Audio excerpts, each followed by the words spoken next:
About 1974 I started smoking. There we go. Smoked every day, 49 years. My dad was in Saudi Arabia when I was 14 and I went out to see him, 6 weeks school holiday, with another lad, my mum. And we just went and bought a packet of ciggies, because that's what everybody was doing. It just escalated. I'll just have a go today. Let's go and get it out again, have another go tomorrow, you know what I mean? And it's just 49 years down the line. Till I got to the stage where I couldn't do anything. Couldn't even get up the stairs. I started smoking when I was about 18, and I can remember the first cigarette I had because I was given this at a party and I didn't know what to do with it and people laughed at me. So I persisted and learned how to smoke and carried on for about 50 years until I decided enough was enough. If I didn't give up now, then I never would. I was about 23 when I started smoking, and it was because I drank and it went along with it. Oh yeah, having a laugh and a joke and have a puff on a smoke. Next thing, I was hooked. Wish I never had, but I did.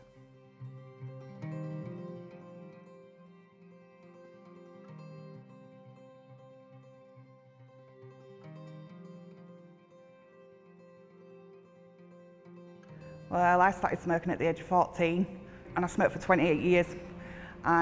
When it come to me quitting, I was smoking 30, 40 cigs a day. And I was a little bit younger than her. I was 12 when I started smoking.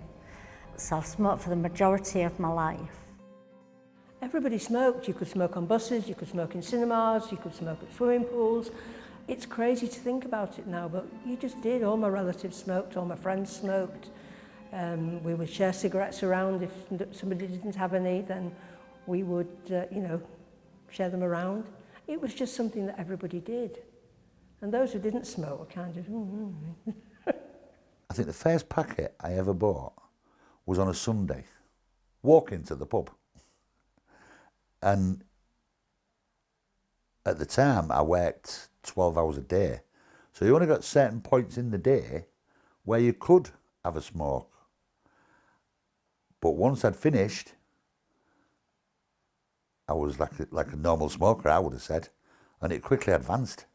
1976, went in the RAF. There you go. Saw a bit of active duty in that. Still smoking. More because when you was out in uniform, you couldn't smoke. You could only smoke when you came back. So it was one after the other. Then came out of the RAF and started my work career. Building caravans, then became an engineer. While I was in the factory fixing a machine, I was absolutely fine. As soon as I went and sat in the office, started doing paperwork, I think, oh, I'm going to have a ciggy. Because there was nobody to tell me when to come in, when to start, when to stop. There was only me in the engineering. So if I had no machines to fix, outside, smoke shelter. That was it. That was my day. Then I just say 7th of January, I just turned around and said, went to the boss and said, that's it. 63, I'm done. Walked away and met Mav. Hi, Mav. How are you doing? Yeah, not bad. I've stopped taking them patches now. You don't feel that you need No, it anymore? no, I think I'm over it now. Bari, I actually call her Mav because I couldn't say it. I didn't even like to ask her how you pronounced it, to be fair with you. So my name is Vary Rees. Vary is spelled M-H-A-I-R-I, and I'm a senior stop smoking specialist with SmokeFree Hull. I think Andy really wanted to stop smoking. I think that's the key, is people will come to us who've been told that they need to stop smoking, maybe by a doctor, consultant at the hospital, but they're not really ready. They kind of know they need to, but they're not ready to do it, and that can be harder. Whereas in Andy's case, it was his decision. He was referred to us, but he really wanted to stop smoking. It makes such a difference. I couldn't get up the stairs, I couldn't do the job anymore. I couldn't get down to it. I could get down to the machine, but I couldn't get up. I had no breath. And when I first met Mav, I was on inhalers, a lot. I'm still getting texts from the doctors saying, You haven't been for your chest x-ray. You haven't been for this. You haven't been for your inhaler. I had pocketfuls of gear just to get me through the day. Now, 28 years smoking, I never thought I would do this. So what I thought I'm going to do is do daily TikToks to let you know my journey, because if everybody else knows I'm quitting smoking, I can't have a slice it, can I? But there's no... I had high cholesterol, I was on beta blockers, blood pressure was up, pre-diabetic, you know, and it was just... I've got a history of heart disease in the family, and I need to live a long life for my youngest. He's autistic. So it was just like, that's what pushed me. I did say over the years, didn't I need to quit smoking. But at the age of then, 42, being told I've got early stages of heart disease, it's like, no. And by quitting, within like 3 months of quitting, my cholesterol dropped and the pre-diabetes had gone. And my beta blockers as well, I've come off them because my heart rate was starting to drop. It's not perfect, but smoking was basically killing me. I was thinking of my health.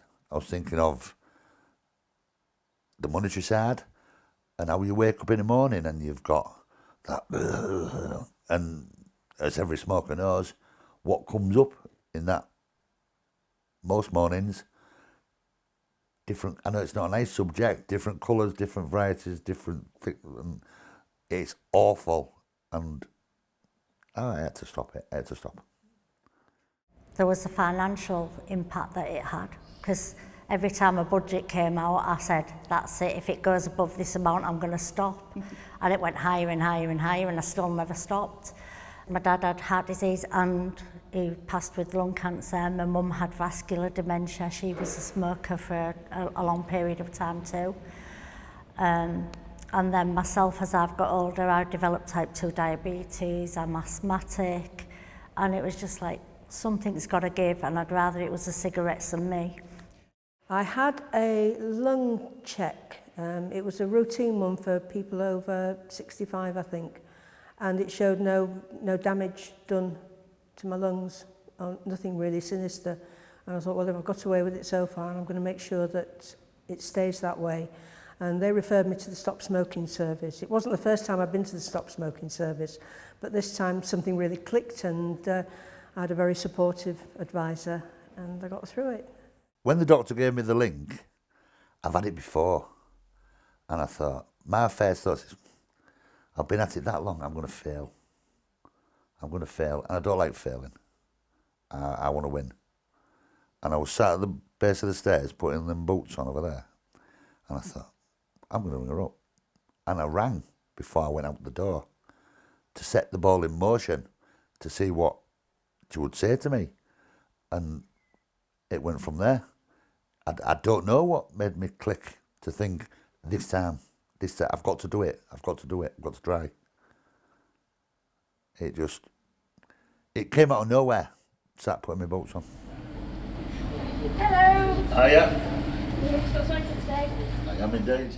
We like to speak to them weekly for up to 12 weeks. And initially when we try and explain, like the first session will be about 30 to 40 minutes because there's a whole host of things that we need to address. It's not just about, hello, yeah, you want to help with stopping smoking, let's get you some patches and maybe some gum, there you go, we'll check in a week.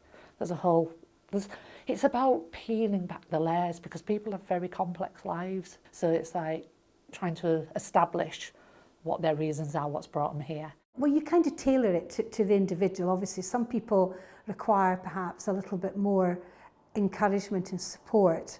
Attending weekly, we know works well. We know it's the best way to stop smoking is to come to clinic and see an advisor face to face. We know that. The evidence is there that shows us that that really, really works. And then we just tailor the rest of the support around the individual. This is how bad I was. I lived 3 bus stops away from where Mav is in the office. I had to get a bus. I couldn't walk. I had to get a bus. It's only a 10-minute, not even a 10-minute walk. But yeah, then I got the appointment and I didn't have a cigarette from that day. She gave me the patches and I said, if I'm going to do it, I've got to do it now. And that's it, I've not smoked since. This was my first goal, was have a lean or sit on here. Couple of minutes. And there's the bus stop, and that was my goal then, just try and make it to the bus stop without stopping.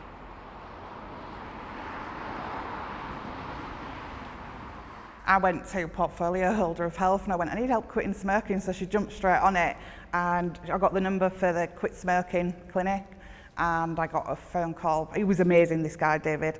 A phone call from him, and we discussed it. But he was an ex-smoker as well, which made it really easy, but we talked about it before we actually did it, and we just decided to do it with patches, very strong ones, and an e-cig liquid with no nicotine in it. That is a good anchor. I do still use that today, but I'd rather do that than have a cigarette. But it was a system. It was a plan. We had a plan, and we was going to stick to that plan. We hadn't had a plan, I wouldn't have done it. I've tried to quit before, possibly about a dozen times, sometimes with the help of the Stop Smoking service, sometimes on my own. But I was never wholehearted about it. I was always doing it because people wanted me to. It wasn't coming from within. Initially, once we do that telephone call, we'll have a conversation. So we try and find out a little bit about them as much as possible.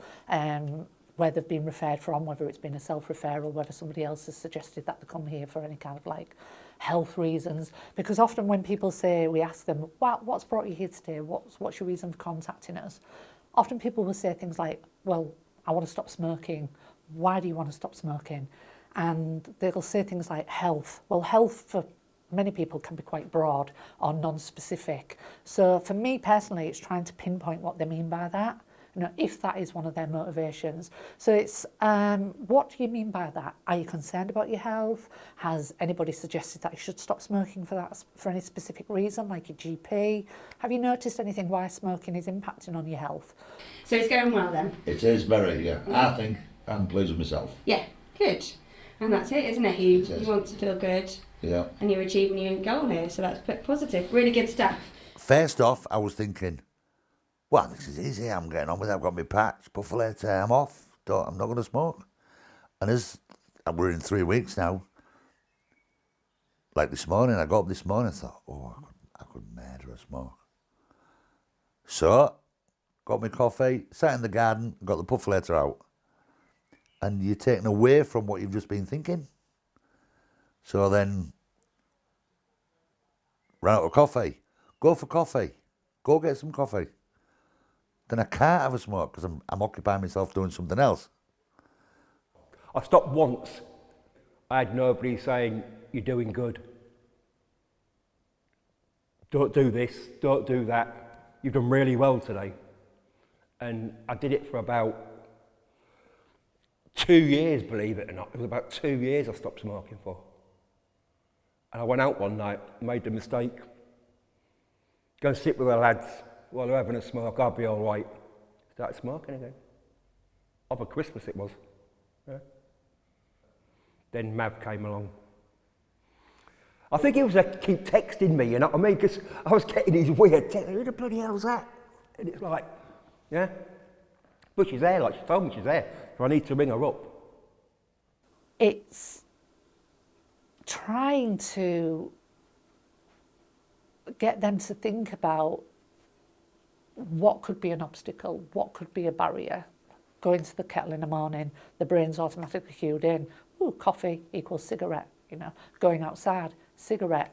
Then all of a sudden, we're saying, what could you do to change that? They've got to work on the habitual side of smoking as well.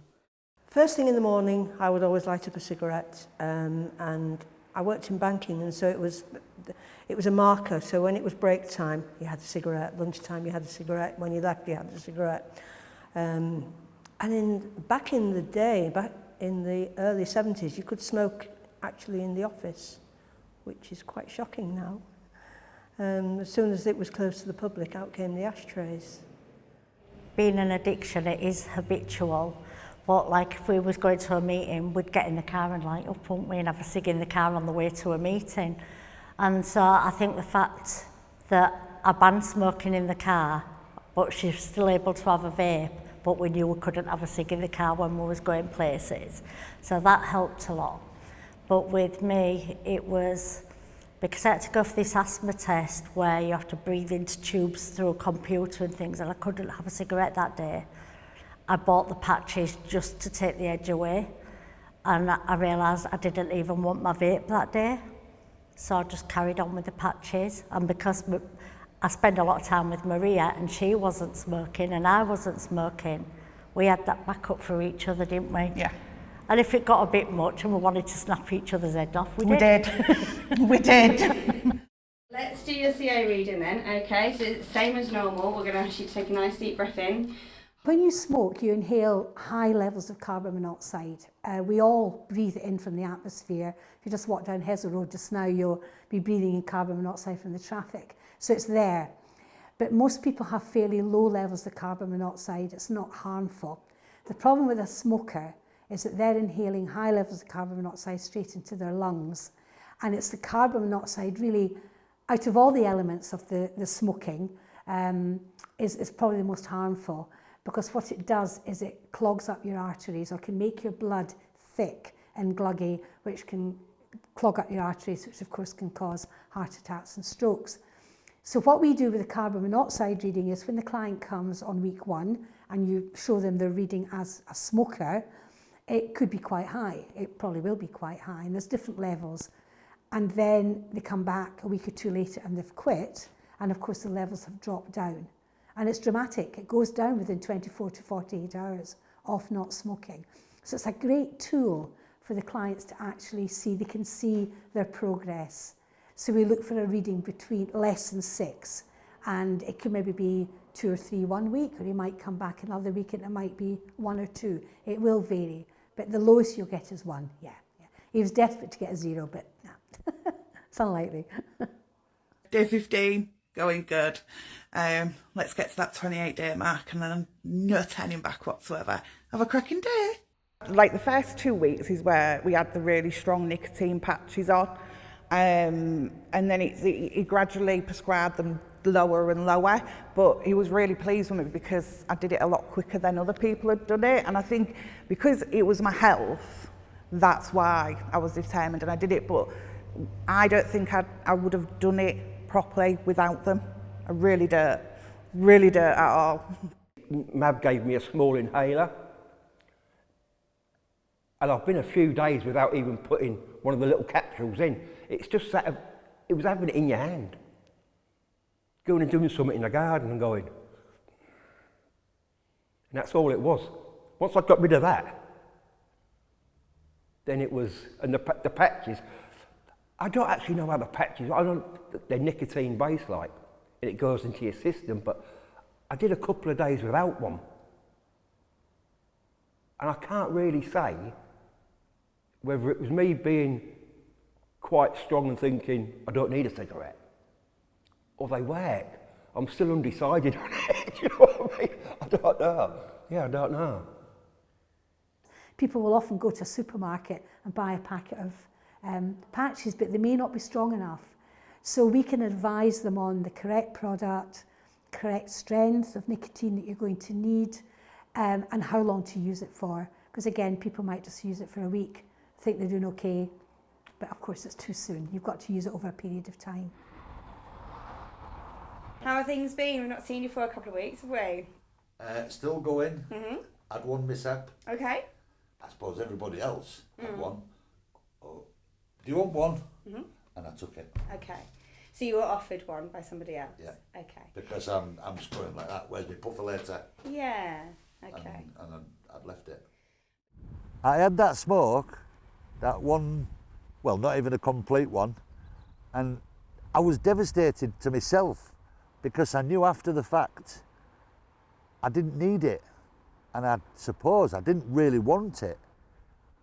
Is it peer pressure because people around me were smoking and I felt like I had to be included? I felt like I'd let myself down, I'd let Emily down, but it was no pointless trying to hide it from her.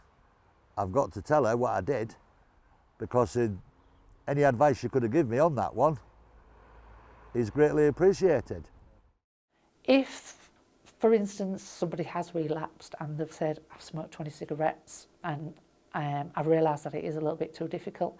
I think it's not about pointing fingers. I think it's about letting them know that there is that safe place, you know, right, okay, what have we learned, you know, when you feel ready, maybe have a little bit of reflection of this, and when you feel ready, I can check in with you in a couple of weeks' time, have a think about it, think about what went wrong, what was positives, you know, think about those situations when you didn't smoke, when you felt like smoking, and maybe build on that.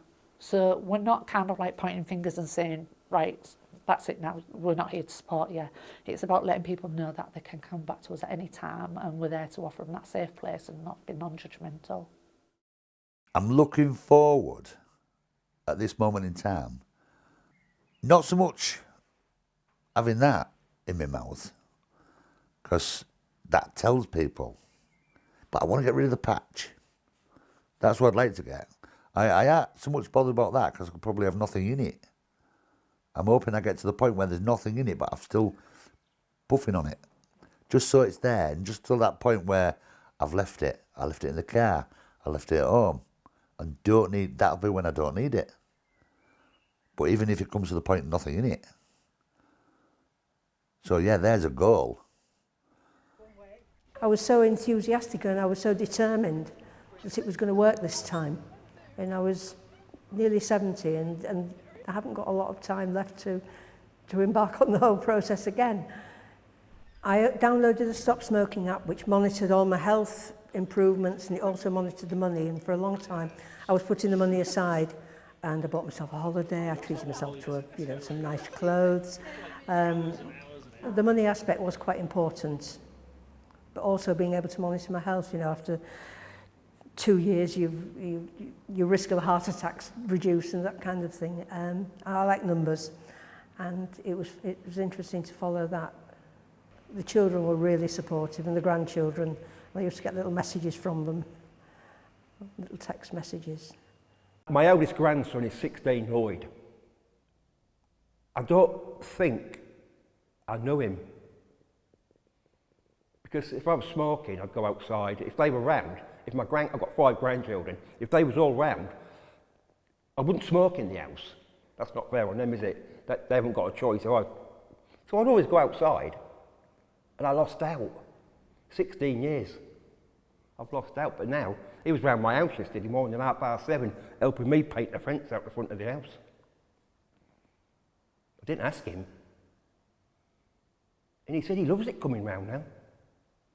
Loves it, just walks in now. We're doing projects together. Well, I have a granddaughter. Well, most of them, all of them really. But there's a couple of them. If I go that way and sit outside, they go sit that outside with me. If I go out the back, they come out the back. Go away because I'm smoking. So don't climb on me. You can't come near me. And I know it's only a short period of time, but they have to do that now. You know, wherever I go, if they want to follow me, that's fine. Because I'm not having a smoke. My middle child, Jim, he reckons it's put another 20 years on me. He's not seen me ride a push bike in 30 years. Let alone running around Picky Park with a rugby ball. Taking a dog out. It's mad. Got a French bulldog and I've never took it out for a walk. It's always been Jim or somebody else. I love it now. 6 o'clock in the morning, I'll have a Picky Park with a dog. Yeah. I'm quite energetic, I'm quite active now, which I wasn't before.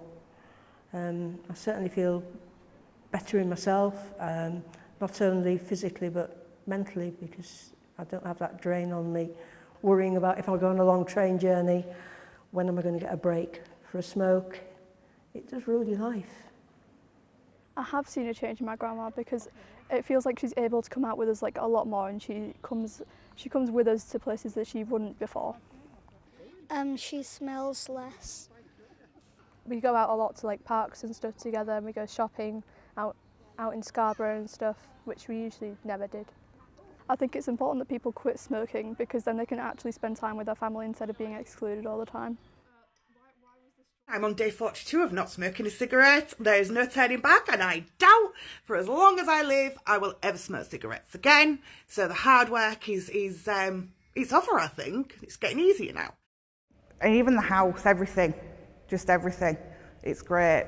It is, isn't it? Yeah, like I bought all new furniture because it just stunk of smoke, and life and my relationships within my family, it's brilliant. Even like my partner is like, oh, you don't smell like an ashtray anymore. Coming for a kiss more often. I've got the energy as well. I've got the energy for them. And we do a lot more activities, miles more because there's more money in the bank. I am a quitter. I am now a non-smoker. I'm classed as a no-smoking person. And I'm very pleased about that. And I'm going to do my utmost to keep it that way. I can't see any reason as to why I would go back to smoking now. There's a lot of time wasted in smoking, and I've regained that time. You know, the standing outside, missed out on a lot of years of life, I guess. I was working from midday till 9 o'clock at night. That was my shift. So I'd come home, check on my wife, she's disabled, check on my wife. But there was a lot of distance, do you know what I mean? It was like, because I was never there. I was always in the kitchen, she'd be in the lounge. And that was life for the last 4 years. Now I can't get her out my hair now. It's like not being married again, but it's like going back 20 years, 15 years, 20 years. We're sort of like, we're working together now again. It's about walking together, walking round the park without the dog, just me and her holding hands. It's mad. It was absolutely mad. After 38 years. It is like having a second chance, because I reckon I'd give myself another 5 years, maximum. I just wanted to prove to myself that I can do it, and if I can do it, anybody can do it, basically. But the physical differences are amazing.